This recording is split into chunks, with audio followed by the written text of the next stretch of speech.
Mr. Chair, I wish to invite the attention of Cassie Ong Kasi, as I propound questions to the other resource speakers. Ms. Baterna, do you know Ms. Cassandra L. Ong? Yes po, Madam Chair. Kilala mo si Cassandra Ong. Yes po, Madam Chair. Bakit mo siya kilala? Parang siya po yung boss ko po, Mr. Chair. Siya ang boss mo. Yes po, Madam And as Chair. your boss, anong mga orders ang ibinigay niya sa'yo at sinunod mo? Aside from signing documents po, Madam Chair. What else, Ms. Baterna? Ano pa ang mga iniuutos sa'yo ni Cassandra Ong bilang boss mo? Documents po, tsaka po sa cheque po. Documents and checks. Na kaninong pangalan yung mga cheque? Meron po akong nakapangalan sa akin, Madam Chair. And what do you do with those checks which are in your name? Anong ginagawa mo doon sa mga checking nasa pangalan mo? Minsan po nag-uutos po siya, halimbawa, mag-issue ka ng, halimbawa po, 10 pieces worth of like 15,000, ganun po. Tapos sinusulat ko po. In other words, Ms. Baterna, ikaw ay taga-issue at taga-perma lamang. Tama ba? Tama po, Madam Chair. Pagkaka-issue at pagkaka-perma mo, ibinibigay mo na kay Cassandra Ong at si Cassandra Ong na ang bahala kung anong gagamitin niya sa cheque. Tama ba? Yes po, Madam Chair. I remember you committed last time to execute a waiver para sa iyong bank accounts. You're giving the committee the authority to see all information about your bank accounts. Do you confirm? Yes po, Madam Chair. Have you executed that waiver, Ms. Baterna? Yes po. May we know from the COMSEC if we have requested information already from the banks? COMSEC? Your Honors, Mr. Chair, just this morning, the witness took the oath, and so we have not yet asked the details from the bank. It was just this morning that her waiver was notarized by the public attorney. And with that waiver, Ms. Baterna, we will be able to find out, tama ba? Sino ang pinagbigyan, binayaran ng mga cheque ni Cassandra Ong, tama? Tama po, Madam Chair. Maraming salamat, Ms. Baterna. May I proceed to Ms. Mascareñas? Ms. Mascareñas, do you know Cassandra Leong? Yes po. Why do you know her? Kasama ko po siya sa office. Who is she in your office? Boss Translator mo po. ba siya o Hindi ikaw po. ang boss niya? Parang same lang na kami ng position. Parehas lang kayo. So what does she do in your office? Nung una po kasi, nung na-interview muna siya, doon ko siya first time na nakita. Tapos hanggang sa pumasok na siya, although di ko na po matandaan kung kailan, pero most definitely nauna po ako sa kanya. Tapos, ang alam ko, parang personal translator siya ni Mr. Wu. Tapos lagi siyang kasama sa mga meetings. Tapos, until such time na siya na rin po yung nagipag-deal sa lahat ng mga kung sinong dapat kausapin. And yung mga papers, kinuha na rin po niya before ako tanggalin nung December. Let's discuss it one by one, Ms. Mascareñas. Okay po. You first mentioned personal translator. Tama? Yes po, yun po yung alam ko. Second is? Yung pong kasama siya palagi ng boss. Constant companion ni Mr. Wu. Yes po. What else? Nag-take over po ng mga application ng documents. She took over of the application of the companies. Yes po. With which office? Saang opisina? Nakalocate po kasi kami sa Dragon Wealth System Office sa Prince Hotel. Pero yung mga tinatransact po na documents is yung Whirlwind and Lucky South. Although, personally po, alam ko, hindi ako nag-sign kasi, I mean, na-sign ko yung papers ng application ng Lucky South, pero wala po ako nung siya notarize. I'm not present po kasi sa pagkakatanda ko, na-notarize po siya sa Bamban. Never po ako nagpunta sa Bamban para magpirma. So Or you mentioned, magano. Ms. Mascareñas, first is personal translator. Second is constant companion. Yes po. Third, she took over of all the application documents of Lucky South and Whirlwind. Yes. And if my memory serves me right, the fourth one that you said, he deals and meets Yes. with the people concerning Lucky South and Whirlwind. Do you confirm this? Yes po. Yes. Aside from these four, do you recall any other thing that she does during the time that you are still with those companies? How about the payment of salaries? Ako po yung, kinukuha ko lang po yun sa manager. Sa manager. Tapos, normally po, bibigay na lang yung salary sa akin. Iabot ko lang siya dun sa kasama ko sa office. Pero sa ibang staff and kitchen staff, ibang staff, sila na po yung nagbibigay. You mentioned earlier about Mr. Wu. Yes po. Who is Mr. Wu? Big boss po. Boss. Yes, When you po. say boss, does it mean all of you receive orders from him, Mr. Wu? Si Mr. Wu po kasi hindi naman siya lahat nagde-direct ng orders. So, pili lang. So from whom do you receive order, Ms. Mascareñas? Mr. Wu po. Mr. Wu. Yes, How nakadirect about po the siya. other employees in the company? From whom do they receive orders? Managers po, mga Chinese managers. Chinese managers. Among the Filipinos who are there and below the level of Mr. Wu and the managers Chinese, sino sa inyo ang pinakatanungin at nagdi-decide about the operation of Lucky South and Whirlwind? Kasi po nung nandun ako, wala pa pong operation. I think nag-start siya around 2020 based sa mga naririnig ko po dito sa hearing. As far as I'm concerned, hindi ko po sure ha. Ang alam ko po, silang nag-usap. Si What do you Miss mean sila? Cassie, si Mr. Wu po and Cassie and Chinese manager. By po. Cassie, are you referring to Cassandra Ong? Yes po.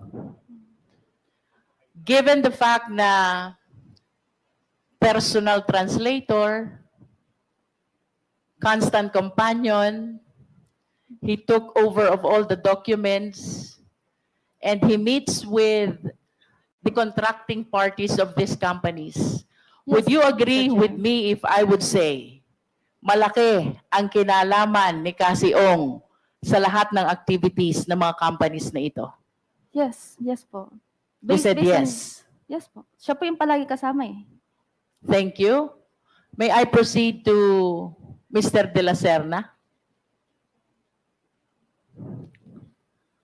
I remember you testified before. I just don't know if it is before this committee or before the Senate. Tumira ka sa Lucky South. Do you confirm? Yes po, Your Honor. Good evening po. Can you enlighten us again? Bakit ka dun tumira sa Lucky South?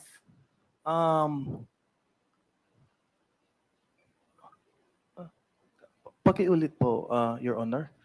You stayed, you lived, you Yes, okay. resided in the premises of Lucky South. Yes, Your Honor. I lived in that property because I am currently a student pilot in the aviation school in Clark po, Your Honor. You were a student of aviation. An aviation school kahit ngayon po, Your Honor, I'm currently a student in an aviation school in Pampanga But po. during the time that you were still living in Lucky South, bakit ka tumira doon? Because I am studying in a aviation school in Pampanga po, Your Honor. I see. You lived inside the premises of Lucky South because you were studying aviation in Pampanga. Yes po, I'm currently a student pilot po in Please, Pampanga. please limit your answer to the questions. Yes Now, po. Mr. De La Serna, can you tell us the inclusive date when you were living inside the premises of Lucky South? Kailan ka nag-umpisa at kailan natapos yung pagtira mo sa Lucky South? To my knowledge po, Your Honor, nang first ko pong dating sa property po was on Can I check my calendar po, Your Honor? Just the approximate date, Mr. De La Serna. Around November po ako first nagpunta po doon. November, that is 2000? 2023 po, last year po, Your Honor. November 2023 until? Andun pa po yung gamit ko until now po, Your Honor. Until now, until the raid. Yes po, Your Honor. Mabuti hindi ka nasama sa raid. Andun lang po yung mga gamit ko, Your Honor, but meron na po nakitang rent, room for rent in Pampanga. Are you trying to tell us na nung nag-conduct ng raid, hindi ka na nakatira doon sa Lucky South? Yes po, Your Honor, pero andun po yung iba pong gamit po. So saan ka nakatira nung nagkaroon ng raid sa Lucky South? I rent a place po near my school na po, Your Honor. In other words, kaya ka wala doon sa lugar during the raid dahil ibang lugar na ang tinitirahan mo, tama? Yes po, Your Honor. And can you please tell us, are you paying for the lodging in Lucky South? No po, Your Honor. So you were staying in Lucky South for free, tama? Po, Your Honor. And how far is Lucky South from your aviation school?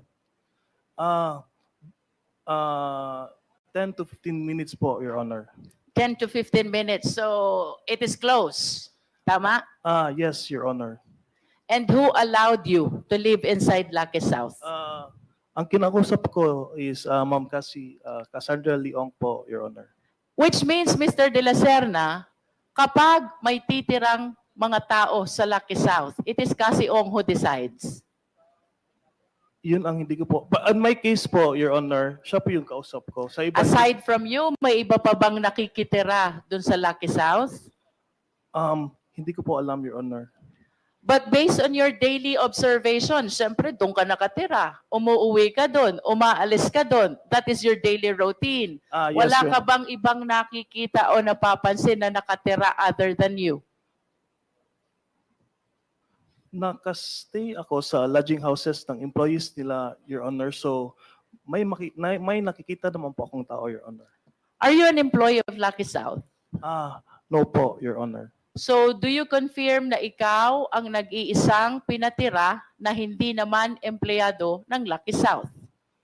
I can only confirm na nag-stay po ako doon, Your Honor. Pero if may iba pong nag-stay doon, I cannot confirm po. But at least you can confirm wala ka ng ibang kilala na hindi empleyado na pinatira doon sa Lucky South. Tama? Yes po, Your Honor. What is so special about you? Bakit ka pinatira doon ng Lucky South? I was properly introduced by my previous employer po, Attorney Roque po, Your Honor. And who is Attorney Roque to Cassandra Ong? Ang alam ko po, Your Honor, he handles the ejection case of Whirlwind Corporation po. He handles the case for ejection, Yes po. ejectment. Yes po, Your Honor. And of course, si Cassie Ong, may iba naman silang mga lawyers eh. Pero bakit walang ibang pinatitira doon na mga empleyado? Why only you?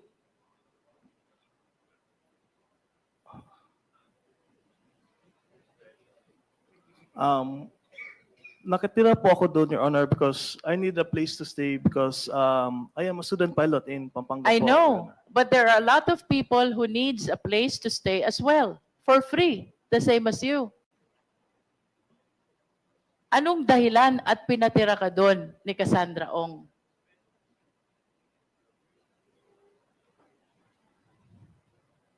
What is extraordinary about you?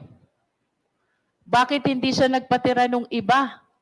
Marami din ang nangangailangan ng libreng tirahan. Do you understand that, Mr. De La Serna? Yes po, Your Honor.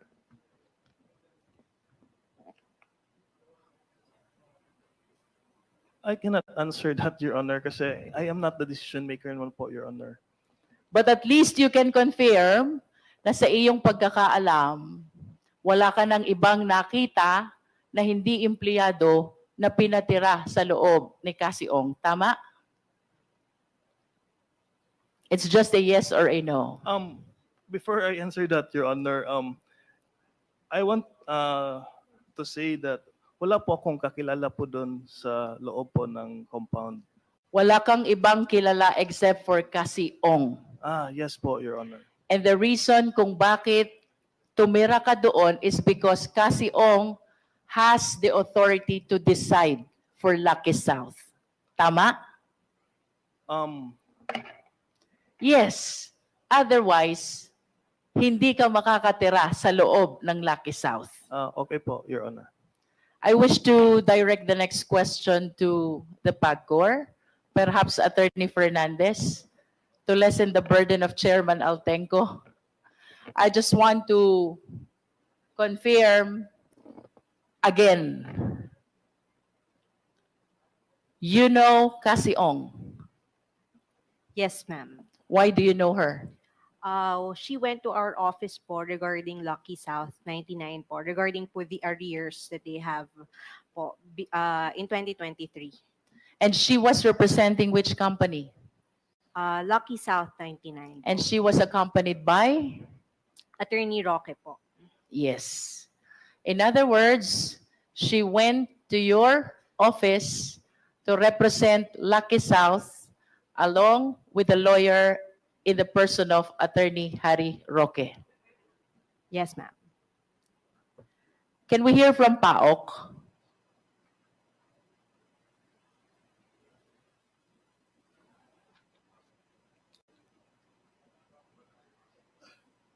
Do we have PAOK here? I think the PAOK excuses themselves, no, because they are going to file cases. I wish to address the question this time to Ms. Ong. Ms. Cassandra Ong, narinig mo ba ang testimonya nilang apat?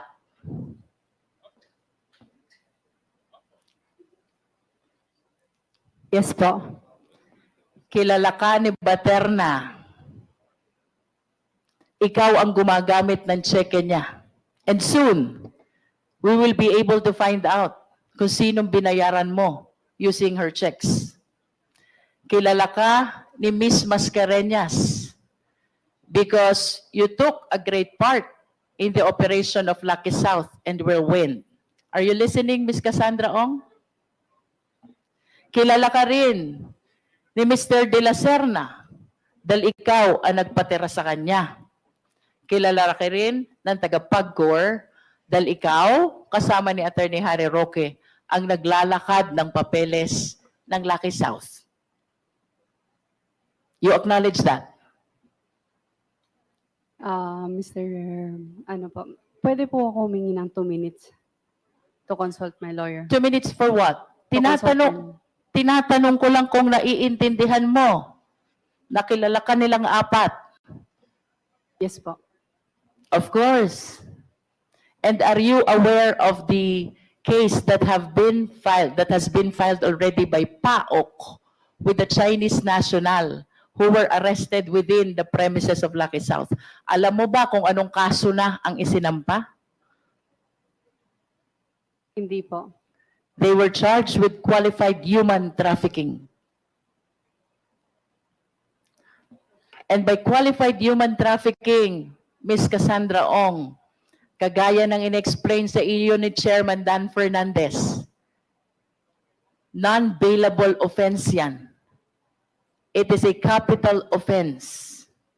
And with your direct participation in the operation of this Lucky South, there is a strong probability that you will be indicted as well for the crime of qualified human trafficking.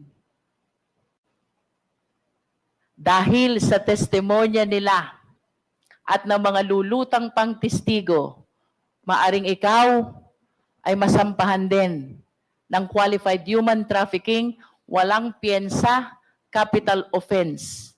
Nakahanda ka ba dito, Ms. Ong?